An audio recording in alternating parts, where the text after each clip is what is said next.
पूर्णमदः पूर्णमिदं भक्ति संवाद।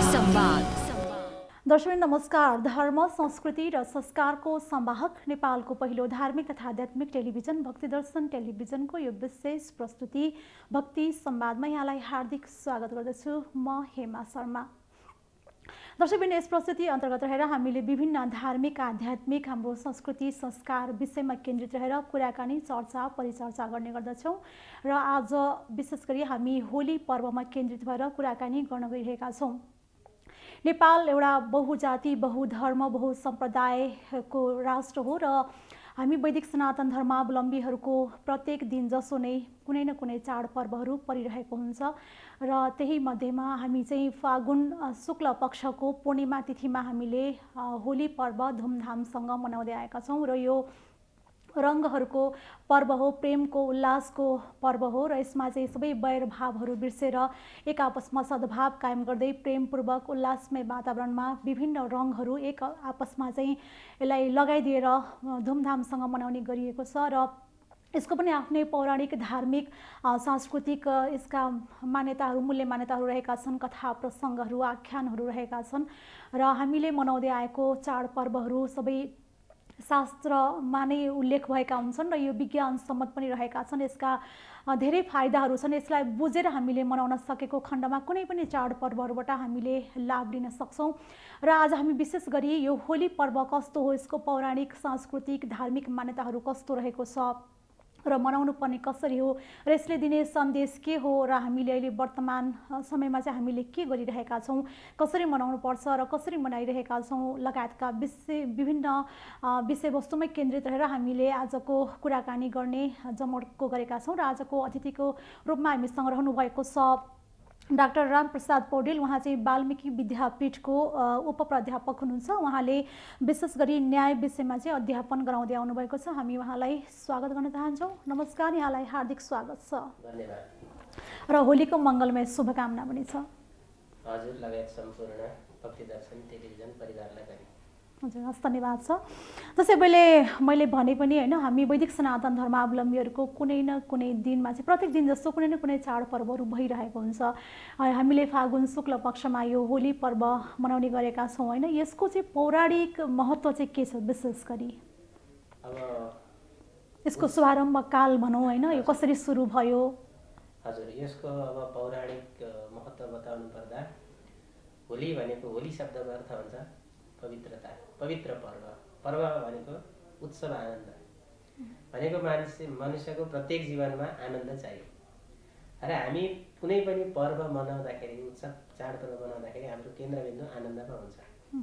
त्यसकारणले अब यसलाई यो लोक सांस्कृतिक जो पर्व हो यसको मूल आधार के भन्दै जाँदाखेरि हामी यो वेदमा यसको केही प्रमाण नभेटिए तापनि वेद प्रतिपादित जो पुराणहरू छन्, पौराणिक कथामा चाहिँ यो त्रेता युगको प्रसङ्ग हो र यो पर्वको आरम्भमा हामी जब भगवान् सूर्यनारायण मेष राशिमा प्रवेश गर्नुहुन्छ, नववर्ष आरम्भ हुन्छ, त्यहाँबाट हाम्रा पर्वहरू आरम्भ हुन्छ अनि हामी त्यो पर्वहरू उपासना गर्दै जीवनलाई तत्कालीन पर्वहरूलाई मनाउँदै होइन भनेको अक्षय तृतीयाबाट आरम्भ गरेका पर्वहरू हामी सबै एउटा पुराण परम्परा अनुसार कहीँ कसको प्रधानता कहीँ कसको प्रधानता बहुभाषिक तपाईँले भन्नुभयो, सांस्कृतिक भन्नुभयो भने रक्षाबन्धन त्यो एउटा ब्राह्मण वर्गको बुद्धिजीवीहरूको पर्व हो अनि बाहुबलको लागि राज्यलाई रक्षा गर्नको लागि चाहिँ उपासना गर्ने क्षेत्रीहरूको पर्व भनेर यसरी विभाजन गर्छ। शक्ति उपासना नवरात्र, त्यसपछि धन समृद्धिको लागि हामी भगवतीको लक्ष्मीको उपासना गर्छौँ, त्यो दीपावली आयो। त्यसपछि सबै मिलेर ती पर्वहरूमा सबै केही पर्वहरू छुटेका हुन्छ तर यो हाम्रो यो वर्षको अन्तिम पर्व होली पर्व पूर्णिमा जहाँ चाहिँ सबै चिजलाई पूर्णता दिएर चाहिँ सबै मानव समुदाय मात्रको एउटा परस्पर सम्मेलन अनि त्यो आनन्द प्रवर्धन र अन्तिम जस्तै परीक्षाको अन्तिम परीक्षा दिएपछि विद्यार्थीहरू कति खुसी हुन्छन्, अब परीक्षा त्यो अगाडि जान पाइन्छ, अध्ययन अगाडि हुन्छ। त्यस्तै यो पनि हाम्रो यो 2078को अन्तिम पर्व हो। यसमा सबै वर्ण समुदाय या कुनै धर्म संस्कृति सबै वर्ण समुदायले परस्परमा चाहिँ वसन्त ऋतुलाई स्वागत गर्नको लागि अनि हामीहरूले चाहिँ यो पौराणिक कथाहरूमा आधारित बनाएर यो पर्व मनाउँछौँ। र यसको पुराणसँग सन्दर्भ जाँदाखेरि विशेष गरेर श्रीमद् भागवत महापुराणमा कहाँबाट आरम्भ भयो भन्दाखेरि जब हिरण्यकश्यप असुर जातिका थिए, उनको सिद्धान्त के आसुरी प्रवृत्ति भनेको के भने अर्कालाई दुःख दिनु, प्राणमा रमण गर्ने र अर्कालाई दुःख देखेर आफू खुसी हुने त्यस्तो प्रवृत्ति थियो। अनि त्यो असुरहरूले उपासना पनि गर्थे, तर शक्ति प्राप्त भएपछि पनि भावना त्यही थियो, मनमा चाहिँ के हुन्थ्यो अर्कालाई शासन गर्नुपर्छ। इन्द्र आदि लोकलाई शासन गरिसकेपछि उहाँको के भयो, एक क्षत्रिय पृथ्वी मण्डलको राजा हुनु भयो, सम्राट भएर उनले अधर्म अनीतिका कुरा गर्दै जाँदा अनि उहाँको जो पत्नी थिइन् कैयादुबाट भक्त प्रहलादको उत्पन्न भयो। भइसकेपछि अब भक्त प्रहलादले के भन्थ्यो, उनी त आत्माका उपासक थिए, पराभक्तिका उपासक थिए।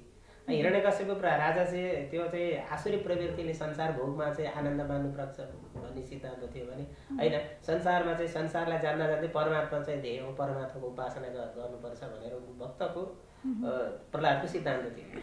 सिद्धान्त भइमनसे भएपछि मान्छेले आफ्नो प्रतिद्वन्दी आफ्नो बाटोमा जो आउँछ भने यहाँ सप्तगुणका उपासक चाहिँ भक्त प्रहलाद थिए भने रजोगुणका तमोगुणको उपासक हिरण्यकश्यप थिए। दुईवटा द्वन्द्व भयो।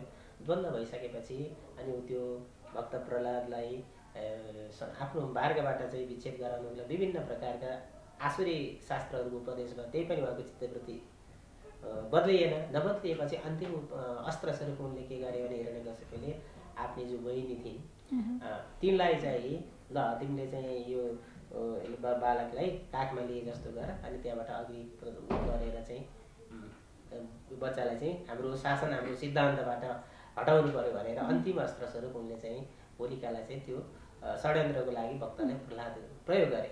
प्रयोग गर्दाखेरि होलिका चाहिँ फेरि आगोबाट दहन नहुने वरदान पाएकी थिइन्। होइन, त्यसको त्यसको शास्त्रीय पौराणिक कथा के छ भने उनी असुर कुलमा उत्पन्न भए पनि भगवान सूर्यनारायणकी अत्यन्त उपासक थिए। भनेपछि त्यो भनेको सूर्यको उपासक भन्दा त सूर्य समानको शक्ति पाए नि। अग्निले आफूभन्दा कमजोर वस्तुलाई जलाउन सक्छ, ऊभन्दा महत्त्व ठुलो वस्तुलाई जलाउन सक्दैन। त्यस कारणले सूर्यनारायणले चाहिँ यस्तो आशीर्वाद दिनुभएको थियो होलिकालाई कि तिमीलाई कुनै पनि संसारको अग्निले जलाउन सक्दैन भन्ने एउटा वस्त्र दिनुभयो भने त्यो कवच दिनुभएको थियो। कालान्तरमा त्यसलाई हामी बच्चाहरूलाई साधकहरूलाई बुझाउनको लागि वस्त्र भन्छौँ। अनि उनले के गरेन कि आफ्नो अब उता फुपू भन्नु पर्यो होइन प्रहलादले, अनि उनलाई चाहिँ अब त्यो मार्नको लागि चाहिँ उनले के गरे अग्नि जलाएर होलिका त्यहाँ लिएर बसिन्। तर अरक्षितम तिष्ठति दैव रक्षितम सुरक्षितम दैव हतो विनाशित, जसलाई दैवले जगन्नाथको अनुग्रह छ, जसलाई दैवले रक्षा गरेको छ भने संसारका कुनै पनि शक्तिले रक्षा गर्न सकेन। त्यसपछि चाहिँ भगवानको अनुग्रह भएको कारणले उल्टो त्यो उनीसँग भएको जो वस्त्र थियो, जो कवच थियो, त्यो कवचले कसलाई चाहिँ रक्षा गर्यो भन्दा प्रहलादलाई रक्षा गर्यो। अनि होलिका चाहिँ जलिसकेपछि अब त्यतिखेर त धर्म र अधर्मको युद्ध थियो। धर्मको अधर्मको सबैलाई चाहिँ पीडा, ऋषिमुनिहरूलाई चाहिँ पीडा दिएको थियो। सन्त सज्जन गाईहरूको चाहिँ त्यहाँ हिंसा भएको थियो, अराजकता थियो। त्यो अब चाहिँ अब हिरण्यकश्यपको जो होलिका जसको बहानामा जसले चाहिँ होलिका दुनियाँलाई डर देखाइरहेकी थिइन्, जसलाई पनि काखमा लिने बहाना बनाएर उसले मार्थ्यो। आज होलिका आफै प्रहलाद जलाउँदा मरिसकेपछि त्यो बेलाका सत्वगुण सम्पन्न साधु प्रजा ब्राह्मणहरूले के गरे भने समाजले, त्यो बेलाको समाजले अब चाहिँ भगवानको अनुग्रह अवतार हुने अवस्था आयो, त्यस कारणले खुसी हुनुपर्छ भनेर। अनि खुसीको लागि के हुन्छ भने प्रकृति सप्तरङ्गी छ होइन, शुक्ल नील पीत रक्त हरित कपिस भन्छ भन्दा सेतो रातो पहेँलो सम्पूर्ण कलरहरू लिएर रूपहरू लिएर सम्पूर्ण भक्तवर्गहरूले चाहिँ त्यो प्रहलाद त्यस्तो अग्निले नजलाउने चिज केही पनि छैन। अब होलिकाले प्रहलादलाई नाश गर्नको लागि जो अग्नि प्रयोग गरेका थिइन् त्यसलाई चाहिँ स्वयं होलिका नष्ट भइन्, तर अघि प्रहलादलाई जलेन। भनेपछि त्यो उत्साहमा चाहिँ सबैले के गरे त कलरहरू रूपहरू लगाए, रङहरूले चाहिँ रङ बर्से भनेर चाहिँ एकादशमा स्वागत गरे, गान गाए। र यसरी अब त्यो कसै किन नराम्रो घटना निवारण भयो भने होइन, राम्रो आयो भने प्रकृतिमा चाहिँ असाधारण चिज केही भयो भने हामी सबै आफ्नो आफ्नो ठाउँबाट के भन्छौँ, देशमा हाम्रो उयो जस्तै वर्षा ऋतु आयो भने सबै प्राणीहरू खुसी हुन्छ। अनि अब पापको नष्ट हुँदैछ, जसले आफूलाई यातना दिएको छ, जनतालाई भय गराएको छ, ती व्यक्तिहरूको नाश हुँदैछ भन्ने यो जान्दै गर्दा त्यो बेलाका प्रजाहरू आएर के गरे त भने सबैले चाहिँ यो रूप र रसहरू लिएर चाहिँ आपसमा खुसियाली साटासाटी गरेर मनाए। जस्तै अब यो एउटा राक्षसको घरमा एउटा होइन देवभक्त भनौँ होइन त्यसको जन्मको पनि त केही कथा प्रसङ्गहरू होला अथवा यस्तो पनि सम्भव हुन्छ। कस्तो हुन्छ अरे बच्चाहरूको अब बच्चा कुन कहाँ आयो त्यो महत्त्वपूर्ण हुँदैन होइन। बच्चा गर्भाधान चाहिँ तपाईँ दानवको घरमा दानवको परिवारमा छ या राजाको परिवारमा छ त्यो महत्त्वपूर्ण हुँदैन। एउटा दानवको अंश वंश कसरी चाहिँ एउटा देवताको त्यो महत्त्वपूर्ण त्यो हुँदैन। महत्त्वपूर्ण के हुन्छ त्यसलाई कुन शिक्षा दियो त्यहाँ बीज के को छ भनेको। अब हिरण्यकश्यपको पत्नी कयादु थिइन्, उनलाई जतिखेर चाहिँ प्रह्लाद गर्भमा थिए त्यतिखेर चाहिँ उनी जब तपस्या गर्न गएका थिए त्यो बेला स्वयं नारदले चाहिँ कृष्ण भक्तिको रस पान गराइछ, नारायण भक्तिको रस नामामृत पान गराइसक्नु भएको थियो। अनि यो त एउटा के छ भने सिद्धान्त पनि के छ भने आमाले जुन चिज सुन्दछ त्यो बच्चाको मा प्रभाव पर्छ। तर त्यो वस्तुस्थिति त्यो त परमात्माद्वारा सञ्चालित हुन्छ, प्रकृतिद्वारा सञ्चालित हुन्छ। हामीलाई त्यो माता आमालाई कयादुलाई रजोगुणले गर्दा निद्रा आदि आए तापनि बच्चा चाहिँ जागृत अवस्थामा चाहिँ नारदजीको उपदेश सुनेका थिए। अनि बाल्यकालमा गर्भावस्थामा जुन संस्कार सभ्यता चिन्तन प्रादुर्भाव हुन्छ, यद्यपि उनी दानव कुलका थिए तर नारदजीको सान्निध्य थोरै कालको सान्निध्यमा नै लेखे गरेका थिए।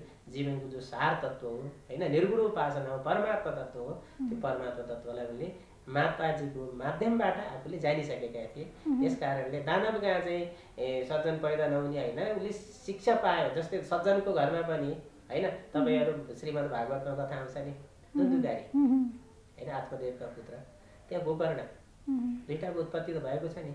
तर बीज र संस्कार के थियो त्यो महत्त्व हो। त्यस कारणले त्यो प्रह्लादलाई चाहिँ नारदजीको शिक्षा अनुसार चाहिँ राम्रो गुणको त्यहाँ वपन भएको थियो। त्यस कारणले उहाँ चाहिँ भगवान् भक्ति प्राप्त भयो। त्यस कारणले दानव कुलमा पनि भक्त शिरोमणि प्रह्लादको रूपमा उहाँ प्रसिद्ध हुनुभयो। आज हामी पनि उहाँको उपासनाद्वारा उहाँले गरिएका चाहिँ भगवान्लाई चाहिँ प्रतिपादन गरेका स्तुतिहरूद्वारा हामी पनि त्यही चाहन्छौँ कि हामीले हे प्रह्लाद हजुरको जस्तै दिव्य साधना, दिव्य भावना, दिव्य विश्वास प्राप्त भएर हामीले पनि तपाईँलाई जान्न सकौँ भनेर भक्तहरूले चाहिँ आज पनि त्यो परमात्माको त्यो नारायणको उपासना गरेका हुन्छन्। त्यस कारणले कुलको महत्त्व हुँदैन, गुण शिक्षाको महत्त्व हुन्छ। कस्तो संस्कार पायो, कस्तो वातावरणमा हुर्क्यो भन्ने हुन्छ।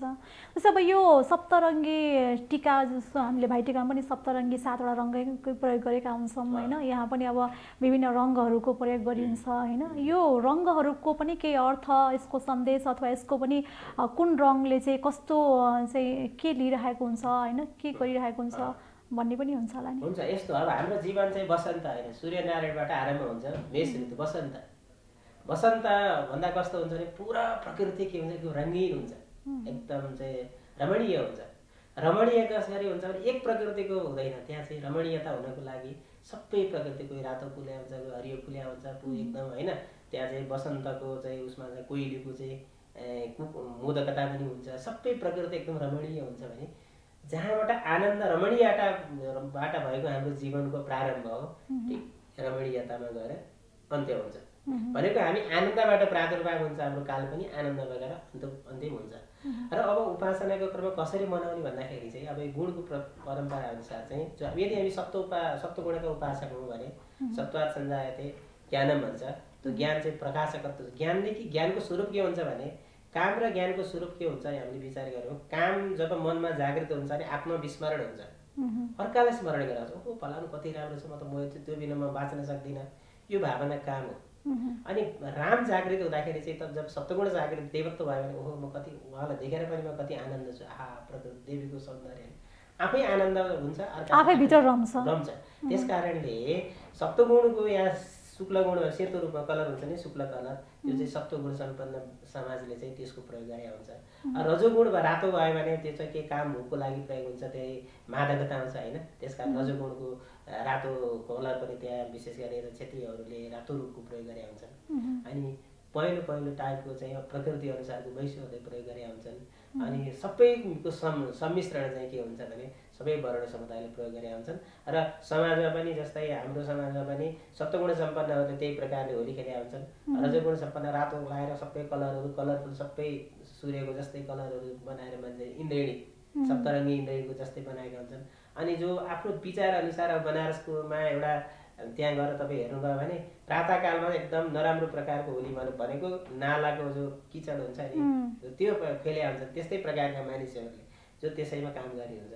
तर अलिकति मध्याह्नकाल या त दिउँसो चढेपछि यो गुलालहरू चाहिँ एकदम त्यसरी खाएर त्यसरी छेपेर होली मनाएका हुन्छन्। अनि सायङ्काल हुँदै गएको त्यसपछि चाहिँ अब सेता कपडा लगाएर त्यो पनि त एउटा होली हो नि त। होलीमा लगाएको कपडा पहिला बिहान रातो कालोबाट सुरु गरे हुन्छ, दिउँसो आउँदा त्यो रातो भएको हुन्छ, अनि सबै स्नान गरे 1-2 बजीतिर सबैले चाहिँ त्यो कलर पिसाएर अनि सेतो हामी त आरम्भ त हाम्रो लक्ष्य त सत्वगुण हो, परमात्मा हो। त्यस कारणले चाहिँ हाम्रो उपासना नै के हुन्छ त 3वटा नै कलरमा चाहिँ उपासना भइरहेको छ, सेतो रातो होइन। विशेष यी रूपहरूलाई चाहिँ प्रादुर्भाव हुन्छ। यसरी प्रत्येक समाजले चाहिँ सेतो कपडा लगाएर शुक्ल गुणको उपासना गरे हुन्छ, रातो अबिर लगाएर चाहिँ रजोगुणको उपासना गरे हुन्छ, अनि हिलो माटोबाट खेलेर तमोगुणको उपासना गरे हुन्छ। यसकारण यो त एक प्रकारले भन्दाखेरि यो धार्मिक सांस्कृतिक उपासना पनि हो। यसको उद्देश्य के हो भने जीवनमा सबै कलर रूपले चाहिँ परिपूर्णता हुनुपर्छ भन्ने सन्देश हो। जस्तै यो होलीको प्रसङ्गमा चाहिँ कृष्ण गोपिनीहरू राधाहरूसँगको पनि यो प्रसङ्गहरू आउँछ होइन, देखिन्छ हामीले चित्रहरू पनि कति देख्छौँ होइन। यसमा चाहिँ यो के कारणले चाहिँ अथवा कस्तो पुरुषको सौन्दर्य प्रकृतिको एउटा विशेषता के हुन्छ सौन्दर्य। मान्छेले प्रकृतिमा हेर्ने भनेको के हामी घर बनायौँ भने कति बलियो छ सुन्दरता के छ। पुरुषको विशेषता भने ज्ञान र त्यहाँ सुन्दरता र ज्ञानको समन्वय हुने केबाट हुन्छ त यस्तै उत्सव पर्वबाट होइन। जस्तो होलीको उत्सव त्यहाँ परिचय हुन्छ नि त। वसन्त ऋतुमा किन जस्तै मलाई एउटा अध्यापनको क्रममा छ, हामी अध्यापनको क्रममा जब वसन्त ऋतु आउँछ नि हामी अध्यापनको लागि कलेज जान्छौँ।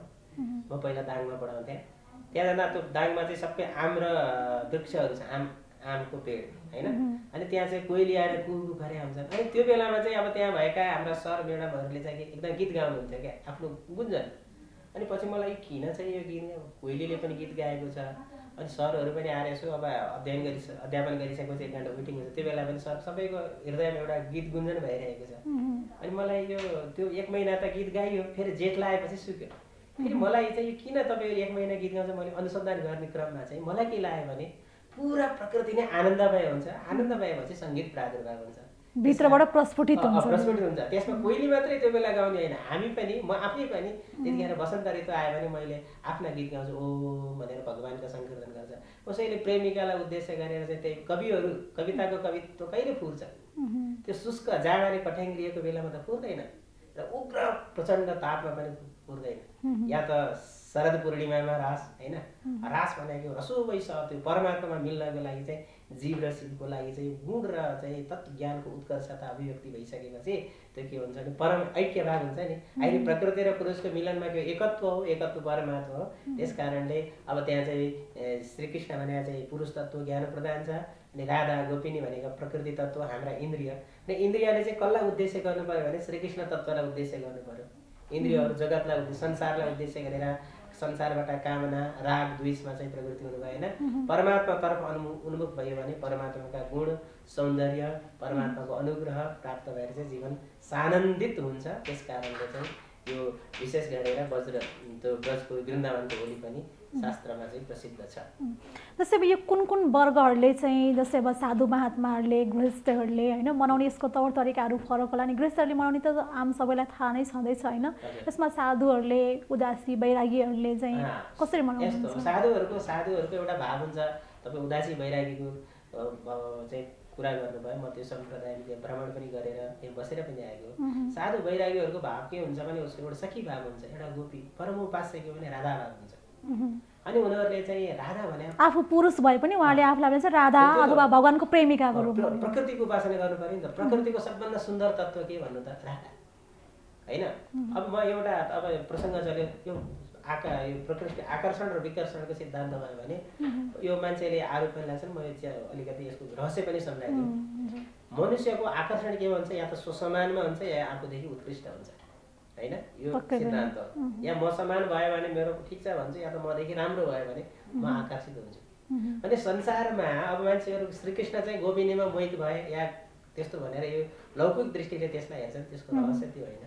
रहस्य के हो भने संसारमा सबभन्दा श्रेष्ठतम पुरुष कृष्ण, किनभने कृष्ण जस्तो भगवान् स्वयं भन्छ कलाको हिसाबले गुणको हिसाबले शास्त्र ज्ञानको हिसाबले उपासनाको हिसाबले सर्वोत्तम सर्वेश्वर भगवान् श्रीकृष्ण हो भने श्रीकृष्ण यदि त्योबाट आकर्षित हुनु पर्यो भने श्रीकृष्ण भन्दा पनि राम्रो हुनु पर्यो नि त। तर सम्पूर्ण चराचर जगती कोसँग आकर्षित हुन्छ त भन्दाखेरि गोपिनी होइन। कुनै पनि नारी जाति आकर्षित हुनु भनेको सर्वोत्कृष्ट गुणवानमा आकर्षित हुनु पर्यो। त्यो उद्देश्य छ भनेको आफूमा भएका इन्द्रियका विषयहरू प्रकृति उपादत्त हो। त्यसकारण म आकर्षित हुनु पर्यो भने मेरो अध्यात्म पुरुषमा प्राण पुरुषोत्तममा चाहिँ आकर्षित हुनुपर्छ भन्ने त्यो सन्देश हो। त्यसकारणले पुरुषले प्रकृष्टतम एकदम सुन्दरतम प्रकृतिलाई हेर्दा राधा भावमा उपासना हुन्छ भने नारीले एकदम सुन्दरतम पुरुषलाई हेर्दा चाहिँ कृष्ण भावमा चाहिँ उपासना हुन्छ। त्यसमा भावको चाहिँ स्वामी भाव हुन्छ, दास्य दासक भाव हुन्छ, सखा भाव हुन्छ, कुनै पनि भावमा साधकहरूले यसरी हास्य भाव हुन्छ होइन। अनि त्यसरी उपासना कसैले कंकरे भावमा उपासना गरे हुन्छ। यो साधुहरूको एकान्त शिवीहरूको उपासना।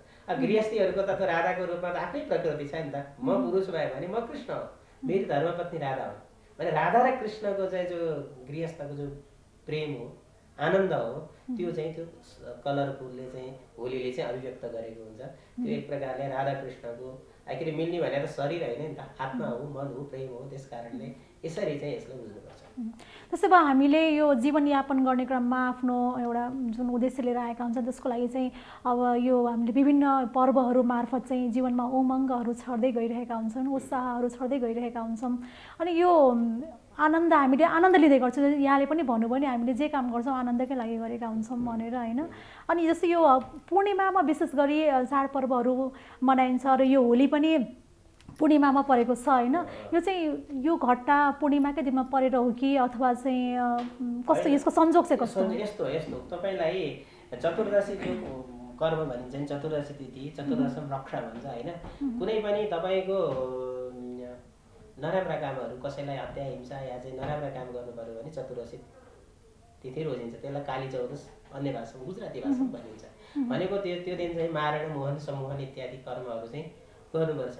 अब प्रहलादलाई चाहिँ त्यो दिन चतुर्दशीको दिनमा के गरिएको, किन त्यो कर्म गरेको तपाईँ प्रातःकालमा गएर कुनै पनि चिजले चाहिँ त्यो गुण सत्वगुण अवस्थामा चाहिँ हिंसा इत्यादि गर्न सक्दैन। हिंसा गर्नको लागि तमोगुण चाहिन्छ, तमो काल पनि चाहिन्छ। त्यो तमोगुणापन्न प्रकृतिको चाहिँ उत्कृष्ट काल भनेको मारणको लागि, मोहनको लागि, सम्मान उच्चाटनको लागि त्यो काल भनेको चाहिँ चतुर्दशी तिथि अत्यन्त उत्कृष्टतम हो।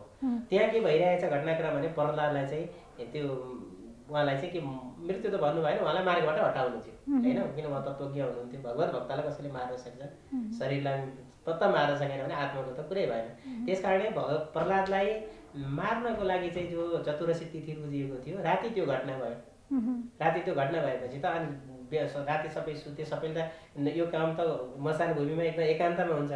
यस्तो अवस्थालाई पनि चिरेर स्वयं होलिका चाहिँ मरिन्, प्रहलाद बाँचे भन्ने खुसीमा चाहिँ अर्को चतुर्दशी पछि त के हुन्छ, पूर्णिमा हुन्छ। पूर्णिमाको दिन त्यो उत्सव मनाउन थाल्यो। घटना घटेको लगतै भोलिपल्ट चाहिँ यो पर्व घटना हामी पनि यहाँ चाहिँ पराजय भयो भने सेनाले कुनै उसमा घटना घटाएपछि जितेर जय भएपछि त्यो सुनेपछि तत्काल हामी उत्सव मनाउँछौँ नि होइन।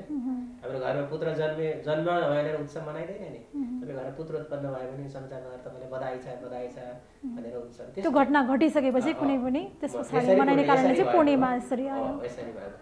हुन्छ, थप कुराकानी विश्रामपछि गर्नेछौँ।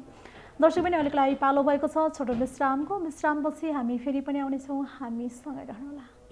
विश्रामपछि पुनः स्वागत छ दर्शकबिन। तपाईँ भक्ति संवादमा रहनुभएको छ र यस प्रस्तुति अन्तर्गत रहेर हामीले विभिन्न धार्मिक, आध्यात्मिक, साथसाथै सांस्कृतिक लगायतका जीवनसँग प्रत्यक्ष सम्बन्ध राख्ने विभिन्न आयामहरूमा केन्द्रित रहेर हामीले कुराकानी, चर्चा, परिचर्चा गर्दै आइरहेका छौँ। र अहिले हामी विशेष गरी होली विशेषमा रहेका छौँ। होली पर्व विशेषमा केन्द्रित रहेर हामीले कुराकानी गरिरहेका छौँ। र होली हामी वैदिक सनातन धर्मावलम्बीहरूको एउटा छुट्टै विशेष प्रकारको पर्व हो जसमा चाहिँ हामीले रङ्गहरू एक आपसमा रङ्गहरू घसेर चाहिँ मनाउने गर्दछौँ। र वैदिक सनातन धर्मावलम्बीको कुनै पनि सम्प्रदायहरूले हामीले कुनै पनि धर्म सम्प्रदायसँग सम्बन्धित व्यक्तिहरूले यसलाई उत्तिकै आस्था अनि विश्वासका साथमा रमाइलो वातावरणमा हामीले मनाउँदै आएका छौँ। र होली पर्वले चाहिँ एउटा वैरभावलाई, वैमनस्यतालाई चाहिँ प्रेममा, उत्साहमा परिणत गर्दै मनाउनलाई चाहिँ प्रेरणा दिन्छ। र जो कोही पनि यसमा यो पर्वमा चाहिँ एउटा आफ्नो उमङ्गहरू छर्दै, प्रेम छर्दै, आफ्नो वैरभावलाई बिर्सेर यसमा समावेश भएको पनि हामीले पाउने गरेका छौँ। र यस्ता घटनाहरू हामीले समाजमा धेरै सुन्दै आएका छौँ। र यो रङ्गहरूको पर्व होलीले सबैमा एकता, प्रेमको सन्देश पनि दिइरहेको छ। र हामीले मनाउने पर्वहरू चाहिँ हामीले वैदिक कालदेखि नै मनाउँदै आएका छौँ। यसमा चाहिँ यो पछि आया तीज भन्दा पनि हामीले पौराणिक कालदेखि नै मनाएका पर्वहरू हुन्, जुन चाहिँ हामीले प्रत्येक दिन जसो नै हामी चाहिँ चाडपर्व मनाइरहेका हुन्छौँ। र हाम्रो यो वैदिक सनातन धर्मअनुसार चाहिँ प्रत्येक दिन जसो कुनै न कुनै चाडपर्वहरू हामीले मनाइरहेका हुन्छौँ। र यसरी हामीले चाडपर्वहरूमा आफूलाई केन्द्रित गर्दै यसको उल्लास, यसमा चाहिँ प्रेम सद्भावहरू कायम गर्दै हामीले चाहिँ आफ्नो जीवनयापन गरिरहेका हुन्छौँ। र हाम्रो जीवको उद्देश्य नै शिवसँग मिल्नु र हाम्रो परम उद्देश्य नै परमात्मासँग मिल्नु हो। यसरी आनन्द उमङ्गमा हामी रमाउँदै हाम्रो उद्देश्य भनेको परमात्मामा केन्द्रित हुन्छ। परमात्मा मिलनको लागि नै हामीले सबै क्रियाकलापहरू गरिरहेका हुन्छौँ। र आनन्दमा पनि परमात्मा पनि एउटा आनन्द स्वरूप रहनु भएको छ। र यसरी हामीले यो होली पर्व पनि विभिन्न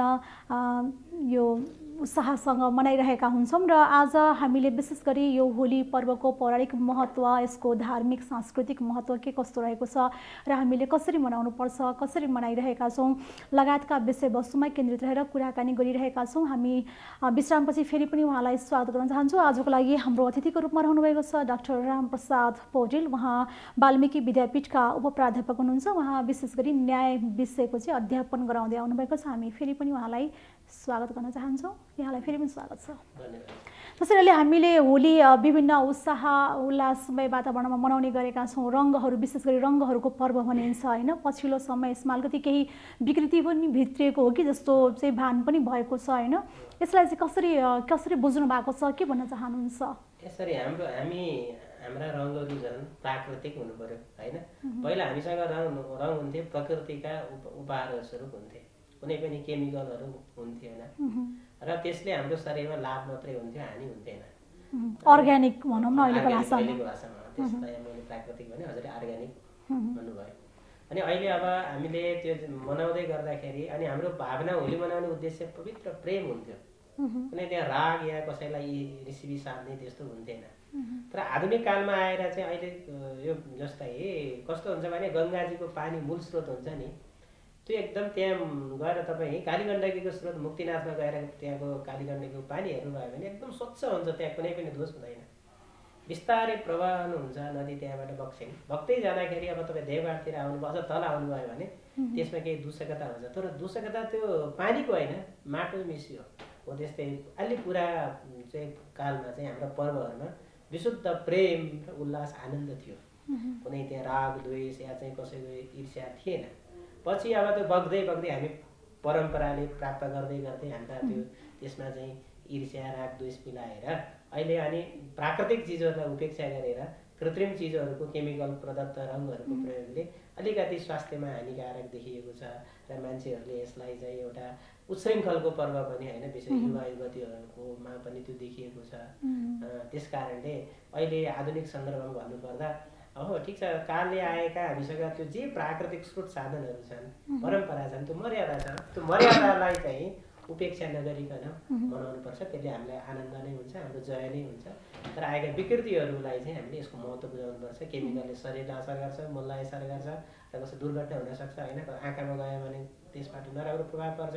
त्यस कारणले मलाई के लाग्छ भने होली मनाउने सम्पूर्ण श्रद्धालु भक्तजनहरूले या युवा युवती जो हुनुहुन्छ उहाँहरूले चाहिँ सात्विक परम्परालाई आधार बनाएर हाम्रो परम्परा प्राप्त कलरहरूलाई, अर्ग्यानिक कलरलाई लिएर कलरफुल जीवन, कलरफुलमय समाज बनाउनुपर्छ। त्यसरी मनाउनुपर्छ। विकृतिको पछाडि लगाउनु हुँदैन, प्रकृतिको पछाडि चाहिँ जानुपर्छ। प्रकृति स्वयं हो भने विकृति नाश हो।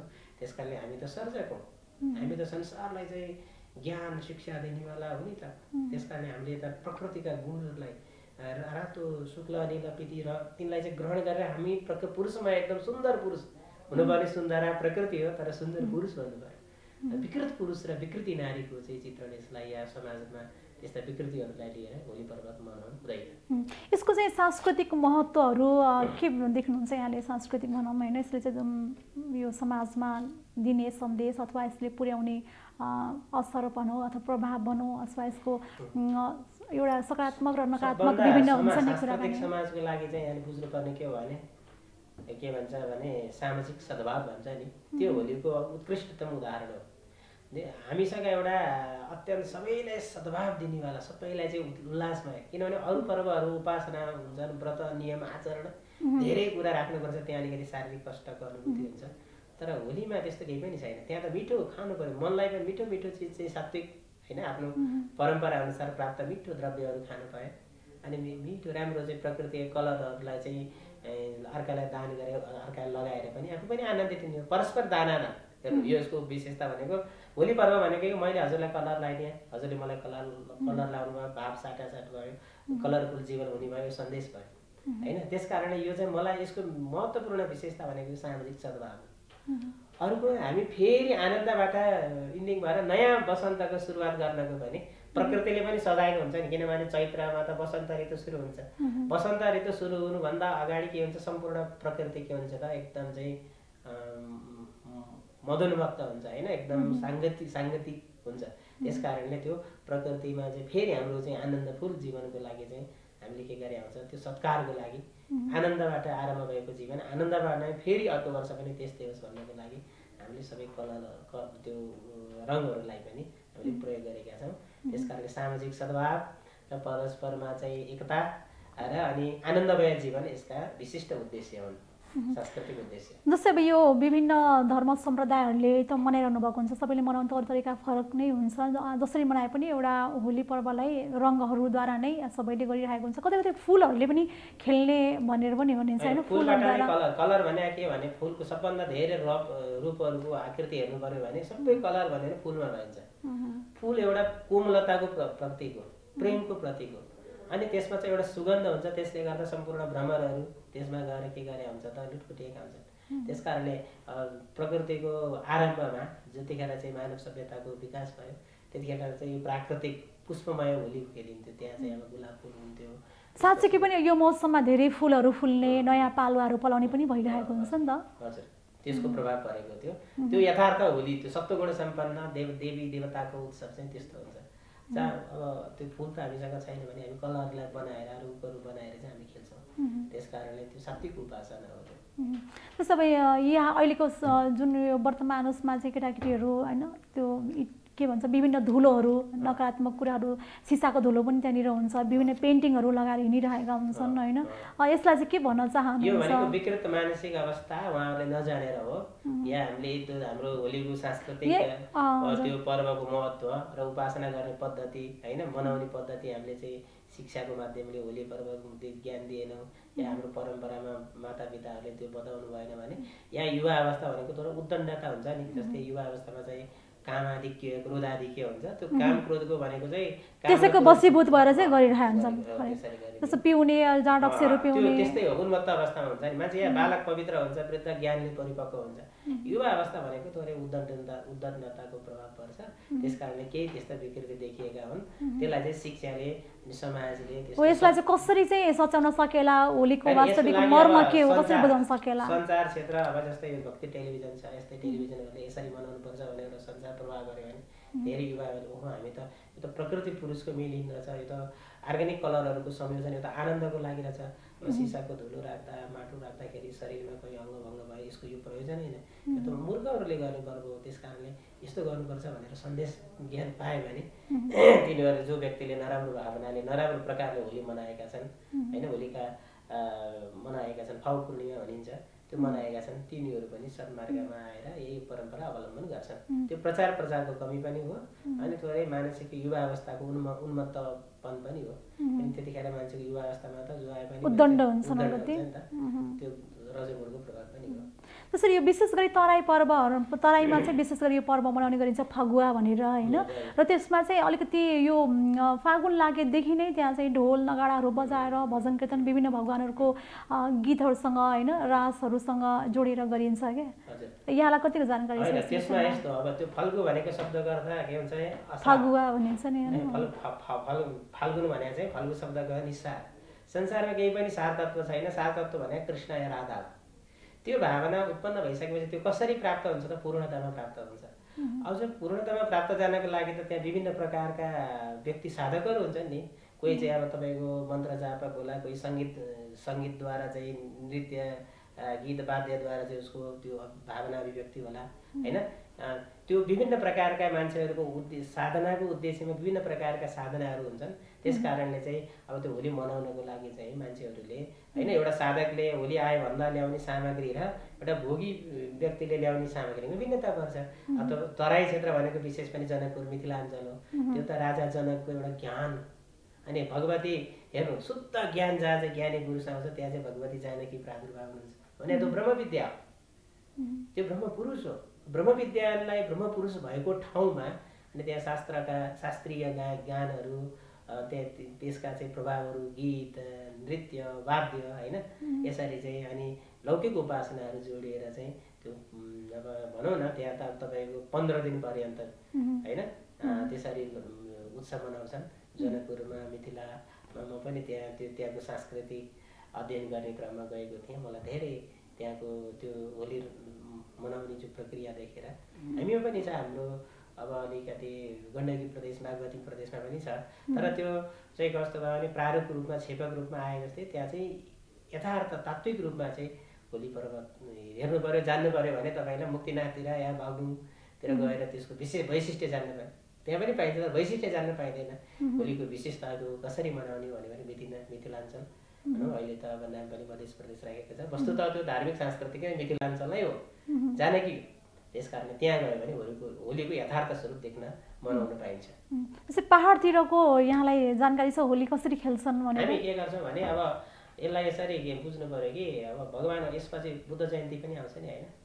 संसारबाट असार भएपछि मान्छेले तत्त्वज्ञान प्राप्त गरे बुद्धि पूर्णिमा आउँछ, त्यो वैशाखतिर पर्छ होइन। अहिले जेठमा गइरहेको छ होला, तिथि अनुसार वैशाख पूर्णिमा नै हो। त्यो पूर्णत्व बोध प्राप्ति गर्नको लागि जीवनमा उत्सव परम पुरुषार्थ चाहियो, परम उत्कटता चाहियो। त्यस कारणले पहाडमा चाहिँ हामी के भन्छौँ भने सामान्यतः पूर्णिमाको दिन मानिसहरूले यसो अब भगवान्लाई शिवको फोटोमा या राधा कृष्णको फोटोमा चाहिँ कलरहरू रङ्गहरू अर्पण गरेर चाहिँ अनि मान्यजनबाट होइन मातापिताबाट गालामा शरीरका विभिन्न भागमा तिलक लगाएर अनि त्यो कलर रङ लगाएर चाहिँ मनाउने चलन छ। अनि मिष्टान्नहरू घरमा जो हाम्रो परम्परा प्राप्त मिष्टान्न भनेको अर्थ नै मिठोपन, त्यो मिठोपनपूर्वक चाहिँ मनाउने सिम्पल स्वरूपले मनाइन्छ। त्यसलाई ठुलो उत्सवको लागि तयारी त्यति देखिँदैन, तर मिथिलाञ्चलको त विशिष्ट पर्व हो। त्यस कारणले त्यहाँ धेरै तयारी गरिन्छ, लामो समयदेखि तयारी हुन्छ। तयारी मान्छेहरू त्यसरी नै रमाउँछन्। यो आफ्नो देश प्रदेशको परम्परा हो। तपाईँ यही चिज नवरात्र नवदुर्गामा तपाईँ भारतको गुजरात प्रदेशमा जानुभयो भने त्यहाँ एउटा गरबा नाच भन्ने हुन्छ ढोल तडकामा, त्यो अद्भुत रमाइलो सेम त्यो होलीको जस्तै एकदम दिव्य 15 दिन उपासना गरेर मनाउँछ। त्यो देशको प्रदेशको त्यहाँको सांस्कृतिक विविधता हो त्यो। जस्तो अब प्रायः जस्तो चाहिँ पूर्णिमाकै दिनमा मनाउने गरिन्छ, यो तराईतिर भने चाहिँ अलि पूर्णिमाको भोलिपल्ट मनाउने गरिन्छ क्या होली होइन। यस्तो हो चतुर्दशी र पूर्णिमाको बिच, किनभने आरम्भ कहाँबाट हो भने होइन जस्तै नजिक समाचार चाँडै पाउनेले चाँडै उत्सव मनाउँछ, टाढोको व्यक्तिले त अलिक समाचार पछि पाउँछ, जहिले पायो उसले उत्सव मनाउने हो। त्यस कारण 1-2 दिन पछि पर्न गयो, त्यो चाहिँ सांस्कृतिक डिस्टेन्स या चाहिँ कालिक डिस्टेन्सको प्रभाव हो। अहिले जस्तो आज त त्यो कुनै पनि राम्रो घटना भयो या नराम्रो कुनै पनि उत्सव भयो भने तत्काल पुरा विश्वमण्डलमा जान्छ नि, आज चाहिँ त्यस्तो प्रभाव पर्दैन। र त्यो बेलाको चाहिँ जहाँ राज प्रदेश थियो, जहाँ चाहिँ त्यो घटनाहरू भएको थियो त्यहाँकाले तत्काल मनाए, बिहानैबाट मनाउन थाले। अलि गाउँमा उसका छिमेकी राज्यहरू थिए तिनीहरूले अलि विस्तारमा मनाए, त्यसरी बुझ्नु पर्यो भिन्नता भएको थियो। त्यसमा चिर गाड्ने होइन, फेरि जस्तै 1 हप्ता अगाडि चिर गाड्ने चलन छ, विभिन्न रङ्ग ध्वजाहरूले चाहिँ यसलाई एउटा लिङ्ग ठडाइन्छ, चिर गाड्ने भनिन्छ होइन। यसको तात्पर्य चाहिँ त्यो भने चाहिँ के हो भने मनुष्यको अब उपासनाको पद्धतिले हेऱ्यो भने सबै प्रकृति कामको अधीन छ होइन। प्रकृति चाहिँ कामको अधीन छ, काम पुरुषको अधीन छ होइन। अब यदि पुरुषले आत्मतत्त्वलाई जान्नु पर्यो भने कसलाई जित्नु पर्यो? प्रकृतिलाई जित्नु पर्यो या प्रकृतिलाई जान्नु पर्यो। प्रकृति पुरुषको संसर्गबाट पुरा चराचर जगत चलेको छ सांख्य दर्शन अनुसार, दार्शनिक कुरा यही हो। र प्रकृतिलाई जानिसकेपछि त्यहाँबाट पुरुषलाई वैराग्य भएर पुरुषस्य मोक्षार्थम प्रकृत्या कैवल्य पुरुषस्य कैवल्यार्थम भन्छ। पुरुषलाई मोक्ष तत्त्व प्राप्तिको लागि प्रकृतिले भोग र चाहिँ ज्ञान प्राप्त साधन साधिका हुन्थे नि। त्यस कारणले अब त्यहाँबाट त तपाईँको मनुष्यमा चाहिँ अब किन तपाईँले जीवनलाई उल्लासमय बनाउनु सक्नुभएको छैन भनेपछि तपाईँमा समस्या के छ? कामको समस्या छ। काम आयो भने पनि व्यक्ति दुःखी हुन्छ, क्रोध आयो भने त्यसै दुःखी हुन्छ। हो ती जो आत्मानन्द प्राप्त गर्नको लागि काम, क्रोध, लोभ, मद, मात्सर्य यति दुर्गुणहरू छन्, त्यो दुर्गुण जहाँ खडिएको हुन्छ प्रकृति, त्यो पुरुष तत्त्व भनौँ एउटा मूल मन तत्त्व, त्यो जलाइदिइसकेपछि त सबै आत्माका गुणहरू अभिव्यक्ति भएका हुन्छन्। कुनै पनि मनुष्यलाई दुःख छ भने यहाँ चाहिँ के छ भने आत्माबाट, आत्माको गुणमा त दुःख, आत्माको स्वरूपमा त दुःख छैन, त्यो त सच्चिदानन्द स्वरूप हो, सत्वचित्त आनन्द हो। मनुष्य मानव मात्र त्यो चाहन्छ। त्यसलाई केले प्रतिबन्ध गरेको छ भन्दा प्रकृतिको सौन्दर्यले, प्रकृतिको कामनाले, प्रकृतिको वासनाले, क्रोधले। त्यस कारणले होलिका दहन जब प्रहलाद के अरे दहन गर्दा के आध्यात्मिक सन्देश हुन्छ भने सबै मनुष्यले जित्नुपर्ने जो दुर्गुणहरू हो त्यो दुर्गुणको दहन त्यो कसले गरेको छ त भक्ति रूपी अग्नि या ज्ञानाग्निले दहन गर्नु हो होइन। त्यसको प्रतिबिम्बको रूपमा हामीले आगो जलाएर अनि त्यो त्यहाँ चाहिँ जुन जसमा चाहिँ काम क्रोध आदि खडा भएको त्यो लिङ्ग भनिन्छ, त्यो लिङ्ग नै जलाइदिइसकेपछि त अब पुरुष के भन्छ सच्चिदानन्द स्वरूप लिङ्गलाई ढाल्ने अनि यतापट्टि चाहिँ चिर दहन गर्ने। त्यही त चिर भने उसका अब त्यो काम जस्तै धेरै काम चाहिँ लोकलज्जा निवारण हुन्छ नि, जो जहाँ जसले कामना छ त्यसले कपडा लाउनुपर्छ। दिगम्बर साधुहरूले किन कपडा लाउँदैनन् भन्दा कामना नै छैन, कामना नभएपछि कपडाको कुनै भ्यालु हुँदैन। त्यस कारणले दुर्गुणहरू विसङ्गतिहरू नाश गर्नको लागि चाहिँ त्यो चिर भने वस्त्र होइन, त्यो वस्त्र जलाएर काम क्रोध आदिलाई जलाइसकेपछि सच्चिदानन्द स्वरूपता प्राप्त हुन्छ। त्यसको लागि चाहिँ यो त्यसको प्रतीकको रूपमा आज पनि हामीले त्यो परम्परा अगाडेका छौँ।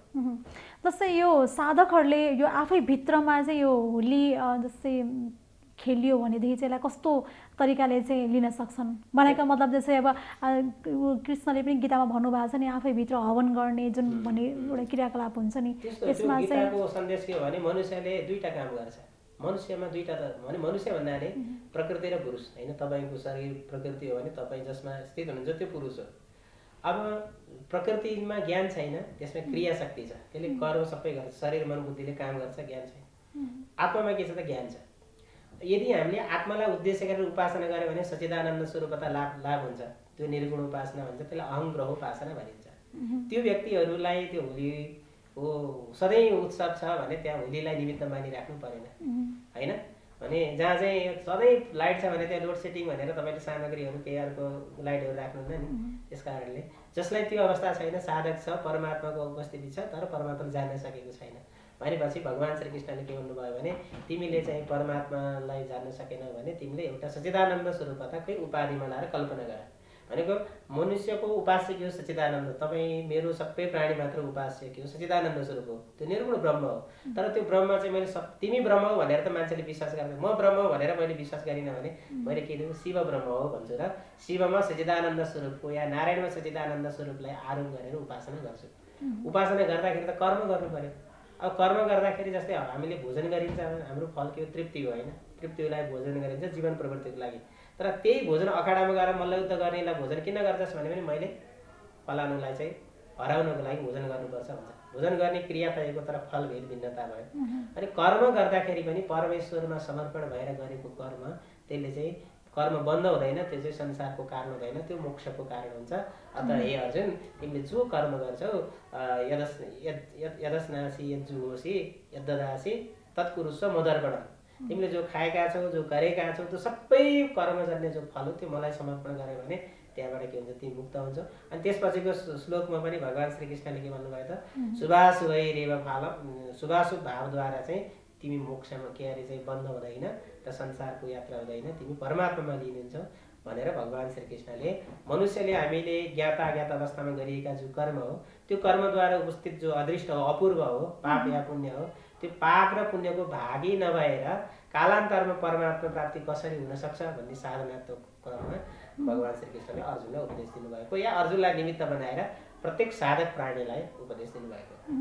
यो हामीले चाहिँ हाम्रो जीवनमा विभिन्न चाडपर्वहरू मनाउँदै आएका छौँ होइन। यसको तात्पर्य के हो? किनभने अब जस्तै भनिन्छ नि जीवको उद्देश्य भनेको एउटा शिव प्राप्त गर्नु हो होइन, एउटा पूर्णता प्राप्तको लागि आएका हुन्छौँ र यसको चाडपर्वको भूमिका शक्ति जागृत गर्नको लागि जस्तै हामी नवरात्र आउँछ त्यहाँ चाहिँ भगवतीको प्रकृतिको उपासना गर्छ। किन या देवी सर्व विद्या रूपेण विद्या होइन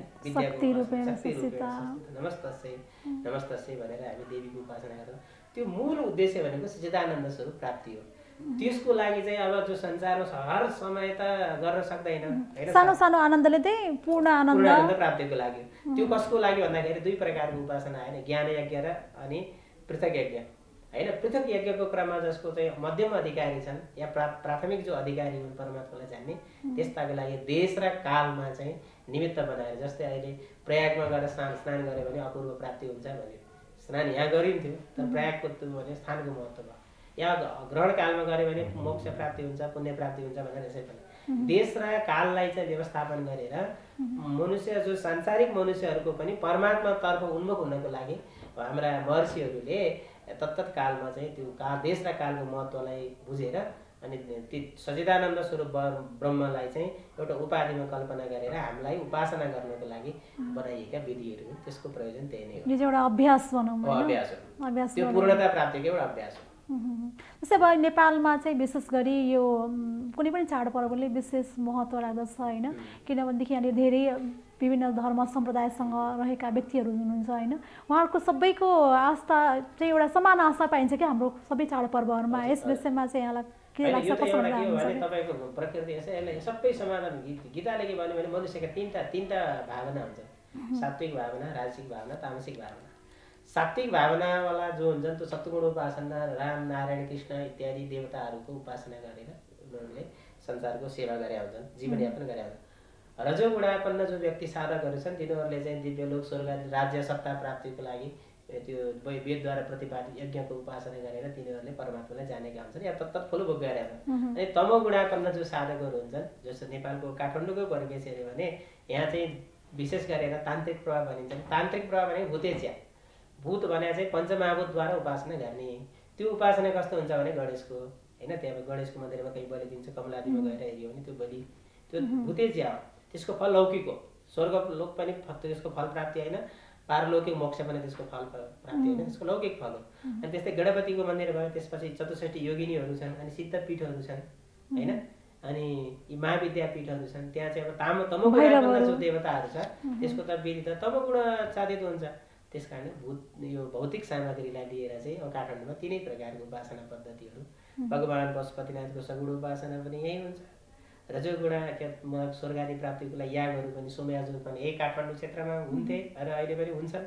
र सांसारिक भौतिक पदार्थ होइन त्यो प्राप्तिको लागि पनि विभिन्न पीठ यहाँ कामथाना है यहाँ नजिकै आउँछ, त्यो लौकिक समस्या समाधान गर्नको लागि यस्ता गणपति, भूतनायक, 64 योगिनी होइन पीठ उपपीठमा गएर गर्ने यो के पञ्चमकार भन्छ नि, मध्यमांसादीद्वारा उपासना गर्ने पद्धति पनि यो पनि एउटा तमोगुणापन्न शास्त्रीय पद्धति नै हो।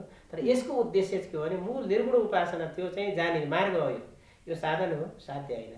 तर त्यो साध्यलाई देख्ने सामर्थ्य छैन भने यो मार्गद्वारा पनि उसले परमात्मालाई परम्पराया उपासना गरेको छ। त्यस कारण सार तत्त्व के हो भने यसमा सच्चिदानन्द स्वरूप ईश्वरको उपासना हो, चाहे त्यो भूतको माध्यमद्वारा होस् या चाहिँ अधिभूतको देवको माध्यमद्वारा होस्, रजोगुण पितृलोकद्वारा होस् या चाहिँ सत्वलोकद्वारा होस्, यसमा चाहिँ साधनामा भिन्नता छ, साध्यमा भिन्नता भएको देखिँदैन र छैन पनि।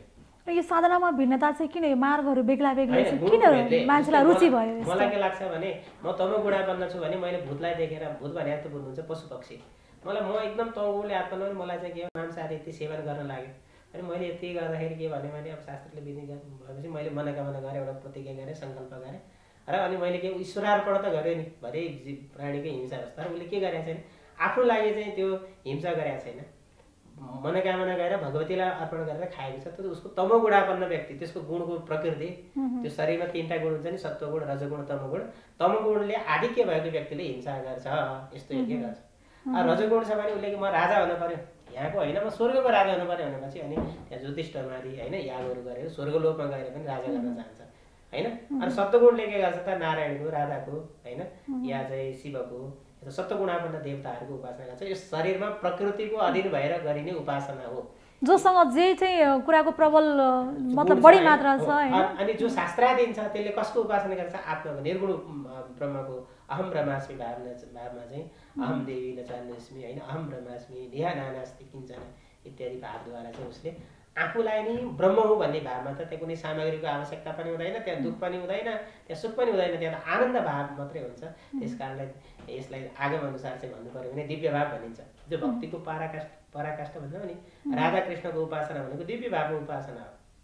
अनि कहिले चाहिँ संसारतर्फ, कहिले चाहिँ परमात्मातर्फ हुनुभएको वीरभाव हुन्छ। तर त्यो पनि छैन, अनि केवल संसारमै रमण छ, अनि परमात्मालाई जान्नु पर्यो भने पशुभावद्वारा उपासना हुन्छ।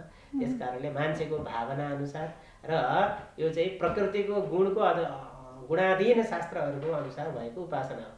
तर शब्दशास्त्र त भगवानको आज्ञा हो नि त। गीता भने त के हो त, भगवानको वाणी हो भने, भगवानको मुखपदमा विनिश्चित भन्छ होइन, मुखपदबाट निस्किएको जो वाणी हो त्यो त भगवानको आज्ञा हो। त्यो शब्दोपासनामा चाहिँ यी कुनै पनि विधि चाहिँ पर्दैन। त्यसको उद्देश्य त के हो, निर्गुण उपासना हो, अहम ब्रह्मास्मि यो उपासना हो। त्यहाँ कुनै अध्याय कोही पनि छैन। त्यो त सत्पूर्ण के अरे सुनिचैव सौपाके छ पण्डिता समदर्शिना, यस्तो सिद्धान्त त्यहाँ आउँछ। त्यस कारणले यो के हो भने प्रकृतिको अधीन भएर गरिने उपासना चाहिँ त्रिगुणात्मिका हुन्, त्यसले त्रिगुणात्मिकै फल दिन्छ। यदि प्रकृतिलाई जितेर पुरुषले गरिने उपासना भनेको आत्मज्ञान उपासना हो, त्यो अहम ब्रह्म उपासना हो, त्यो अद्वैत उपासना हो, अहम ब्रह्मास्मि यो भावको उपासना हो। त्यसमा कुनै पनि वैषम्य, कुनै पनि राग द्वेष केही पनि छैन, त्यो उत्कृष्ट सर्वोत्तम उपासना हो। यो चाहिँ कुनै पनि चाडपर्वहरूमा हामीले यसलाई चाहिँ गर्न सक्छौँ। कसले कसरी मनाउने मतलब तर हाम्रो प्रेरणा अब जस्तो तमगुडाभन्दा व्यक्तिहरूले मनायो भने त्यसलाई चाहिँ उपेक्षा गर्ने, त्यसको हटाउने गर्नु भएन। उसलाई चाहिँ यसको महत्त्व सम्झाउनु पर्यो। यसरी पनि उपासना हुनसक्छ, यसरी सप्तगुणद्वारा यसरी उपासना हुन्छ भनेर हामीले सिकाउनु पर्यो। अनि सप्तगुणापना देवताहरूको अनुग्रह भएपछि मान्छेले हत्या हिंसाद्वारा गरिने उपासनाहरू त्यसै उपेक्षा गर्छ, छोड्छ होइन। यो जानेपछि मान्छेले अज्ञान अवस्थामा जे पनि गर्छ, ज्ञान भएपछि उसले त्यो छोडेकै देखिन्छ। त्यसलाई उपेक्षा गर्नुको साटो त्यसलाई ज्ञान चाहिँ दिनु पर्यो होइन। त्यो त अब महात्माहरूको पनि समाजलाई जगाउने भने के त तमोगुणापन्न समाज हुन्छ होइन। महात्माहरूले गएर उपदेश गरेर भक्ति मार्गको प्रचार गरेर, कसैले चाहिँ ज्ञान मार्गको प्रचार गरेर मान्छेलाई जगाइदिन्छ। देवत्व सत्वगुण प्रादुर्भाव बनाउँछ। सत्वगुण प्रादुर्भाव भइसकेपछि मान्छेले असत कर्म, असत उपासना गर्दैन।